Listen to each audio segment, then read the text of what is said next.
Oi! Hoje você vai conhecer um instrumento muito importante para conseguir qualidade em mecânica. É o relógio comparador.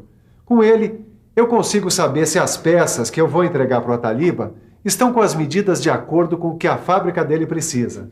É verdade. Eu vim buscar umas peças que o Ananias fabricou e vou aproveitar para dar uma olhada e ver como funciona esse relógio comparador.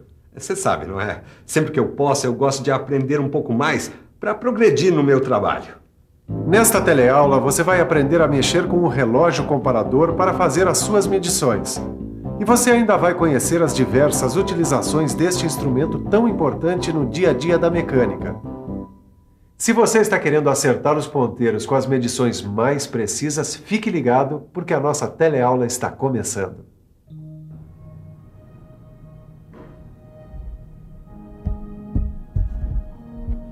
Ó, Sofia, tá aqui o relógio comparador que você me pediu. Obrigada. Me diz uma coisa, por que tem esse nome, hein? Comparador. Isso é fácil de entender. Ele recebe esse nome porque ele mede a grandeza de peças por comparação. Ou seja, ele define a diferença da grandeza que existe entre a peça e um padrão de dimensão pré-determinado. Daí o termo medição indireta. Mas então qual é a dimensão da peça medida? Olha só, a dimensão da peça é igual à dimensão do padrão, mais ou menos a diferença indicada pelo relógio comparador. Padrão? Mas que padrão é esse, Sofia? É que na medida por comparação, a peça protótipo com dimensões definidas é tomada como padrão e utilizada como referência. Nossa, esse relógio tem tanta coisa que deve ser bem difícil usar, hein? Que nada. Repare que o relógio comparador tem uma escala e um ponteiro ligados por mecanismos diversos a uma ponta de contato. Silva, essa ponta aqui, ó, entra em contato com o quê? Com a peça que vai ser medida, ora. Sabe, Tito, este comparador centesimal é instrumento comum de medição por comparação. Veja, a gente zera aqui. Certo. Aqui, perceba que as diferenças percebidas pela ponta de contato são ampliadas mecanicamente e fazem o ponteiro girar diante da escala, viu? Já entendi. A ponta de contato sofre uma pressão que mexe o ponteiro. Exatamente. Se o ponteiro girar no sentido horário, a diferença é positiva.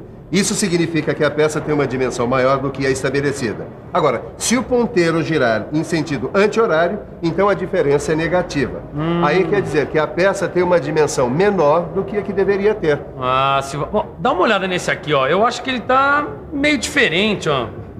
Não está diferente não, Tito. Esse daqui é um relógio vertical. Nesse relógio a escala está perpendicular à ponta. E pra que serve esse ponteiro menor aqui, Silva? É para o caso de ter um curso com mais de uma volta.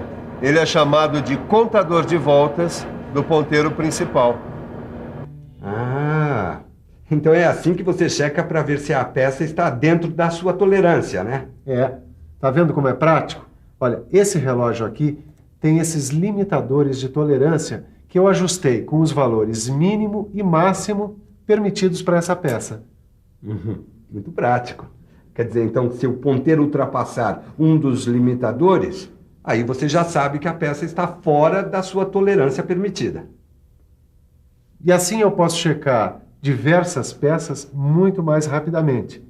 Além dos limitadores de tolerância, existem outros acessórios especiais que se adaptam aos relógios comparadores. Com eles, é possível fazer controle em série de peças, medições especiais de superfícies verticais, de profundidade, de espessuras, entre outras coisas. O medidor de espessura, por exemplo, é um dispositivo destinado à medição da espessura de chapas.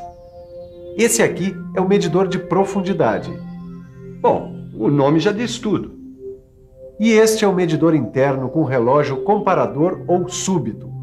Com este dispositivo, os relógios comparadores também servem para furos. Uma das vantagens é a verificação da dimensão do diâmetro ou de defeitos como conicidade e ovalização do furo. E tudo com muita rapidez. E com muita rapidez, Caio, também é feita a medição por esse relógio. Ô, louco, hein, Sofia? Esse aí é super sofisticado. É mesmo, esse é um relógio comparador eletrônico. Ele permite uma leitura rápida em milímetros com conversão para polegada, zeragem em qualquer ponto e ainda tem uma saída para este mini processador estatístico. E para que serve esse tipo de relógio? A sua aplicação ela é bem parecida com um relógio comparador comum. A diferença é que a amplificação é eletrônica e tem mais as vantagens que a gente já viu. Amplificação? O que é isso, Sofia? Boa pergunta, Caio. Mas só que para você entender melhor isso, você precisa conhecer os mecanismos de amplificação. Ô Silva, quais são os mecanismos de amplificação? Eu sei que existem 3 sistemas. Um deles é chamado de amplificação por engrenagem.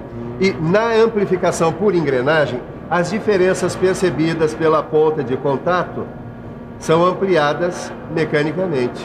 Tudo bem, mas eu continuo sem saber como é que funciona a coisa aí dentro do relógio. Muito bem. Aí, nesse caso, primeiro a ponta de contato move o fuso, que tem esta cremalheira aqui, que movimenta um trem de engrenagens, e esse trem gira o ponteiro indicador. Mas Silva, qual é a relação entre o movimento da ponta de contato e o do ponteiro? Nos comparadores comuns, cada volta completa do ponteiro corresponde a um deslocamento de 1 milímetro da ponta de contato. Como o mostrador contém 100 divisões, cada divisão corresponde a 1/100º de milímetro. Ananias, qual é o segundo mecanismo de amplificação dos relógios comparadores? É a amplificação por alavanca. Por alavanca? O princípio da alavanca aplica-se aos indicadores com alavancas. Ah, e você tem um aí para eu conhecer? Não, esse é um instrumento um pouco caro. Apesar de simples, ele é bastante preciso. Sim, bom. Então fica faltando conhecer o terceiro mecanismo de amplificação dos relógios comparadores. Você tem razão. É o de amplificação mista. Ele resulta de uma combinação de alavanca com engrenagem. O bom desse mecanismo é que ele consegue levar a sensibilidade a 1 milésimo de milímetro, e isso sem reduzir a capacidade de medição. Aí, Sofia, será que eu já posso colocar a mão na massa medindo essa peça aqui? Calma, Caio. Eu sei que você tá louco para usar o relógio comparador, mas antes é preciso tomar alguns cuidados. Antes de medir a peça, é preciso que você saiba se o relógio está em condições de uso. Tá, e como é que faz isso? É o seguinte, dá uma olhada como se verificam os possíveis erros. Usando o relógio comparador fixado no suporte, nós tomamos as diversas medidas nos blocos padrão. Agora, a gente checa se a medida indicada no relógio corresponde à do bloco. Também existem calibradores específicos para os relógios comparadores. Antes de tocar na peça, o ponteiro do relógio comparador fica em uma posição anterior ao 0. Assim, ao iniciar uma medida, deve-se dar uma pré-carga para o ajuste do 0. E agora, para colocar a mão na massa, como você diz, só precisa saber quais são as aplicações dos relógios comparadores. Ah, isso eu sei. Peraí, só preciso pensar um pouco. Vamos pensar um pouco. Deixa eu ver. Bom, eu sei que uma aplicação importante dos relógios comparadores é a verificação do paralelismo. Sei também que estes instrumentos são muito indicados para fazer a verificação da excentricidade da peça montada na placa do torno. E além disso, eles são ótimos para o controle de concentricidade. Os relógios comparadores fazem ainda a verificação do alinhamento das pontas de um torno e a verificação de superfícies planas. Bom, agora eu já posso medir essa peça e checar se ela está dentro da tolerância. Pode, Tito, desde que você preste muita atenção a uma dupla que pode lhe proporcionar os melhores resultados para o relógio comparador. O uso e a conservação. Certo, mas o que devo fazer? Nada de complicado. Quando for medir uma peça, descer suavemente a ponta de contato. E só tirar a peça quando tiver levantado um pouco a ponta. O relógio deve estar sempre perpendicular à peça, para evitar os erros de medida. Eu sei que também é muito importante evitar choques, arranhões e sujeiras. E também que o relógio deve ser sempre guardado no seu estojo e só sair na hora da medição. Exatamente. Ananias, esse relógio que você está usando, ele é um pouco diferente dos outros, não é? É mesmo. Esse aqui é um relógio ponta de contato de alavanca. Ele é um dos relógios mais versáteis que a gente usa em mecânica, conhecido também como relógio apalpador. Repare que o seu corpo monobloco, ele possui 3 guias que facilitam a sua fixação em diversas posições. Existem 2 tipos de relógios apalpadores. Um deles, que é esse aqui, ó, ele possui reversão automática do movimento da ponta de medição. O outro, que é este daqui, ó, ele tem uma alavanca inversora que seleciona a direção do movimento de medição, ascendente ou descendente. As divisões do mostrador giratório variam de 1/100º a 2 milésimos de milímetro e de 10º de milésimo de polegada. É? Quanta precisão, hein? Ih, eu preciso levar aquela encomenda para a fábrica, senão o pessoal lá para e você já viu, não é? Deixa que eu te ajudo. Tá. Muito bem, Caio. Até que para sua primeira medição com relógio ponta de contato, você foi muito bem. É, Sofia, mas ainda tenho muito que aprender. Mas por enquanto, basta saber o seguinte. O relógio ponta de contato universal tem uma grande variedade de aplicações, tanto na produção como na inspeção final. Ele é muito versátil. Ele é usado na determinação de excentricidade, alinhamento e centragem de peças, paralelismo entre as faces, nas medições internas e em detalhes de difícil acesso. Olhe uns exemplos de aplicação.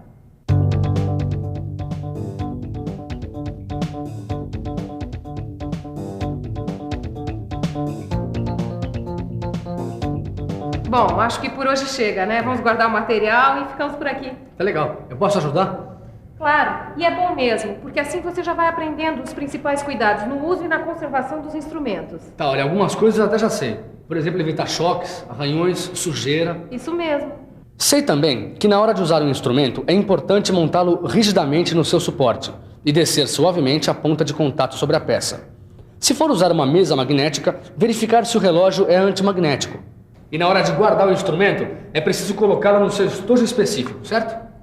E por fim, fazer uma revisão, para não esquecer nada do que a gente acabou de aprender hoje.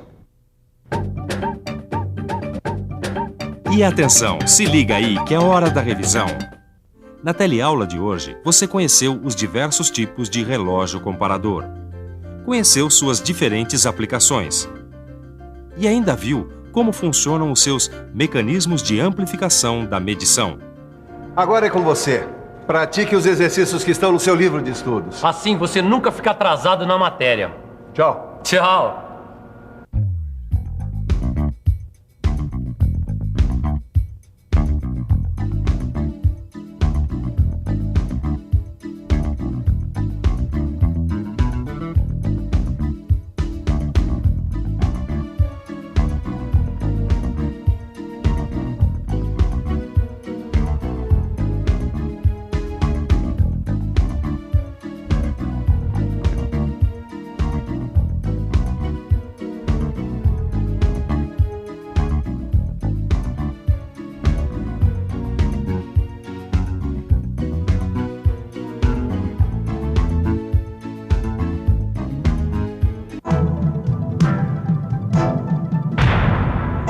Telecurso 2000, um programa de educação do Sistema Fiesp e da Fundação Roberto Marinho.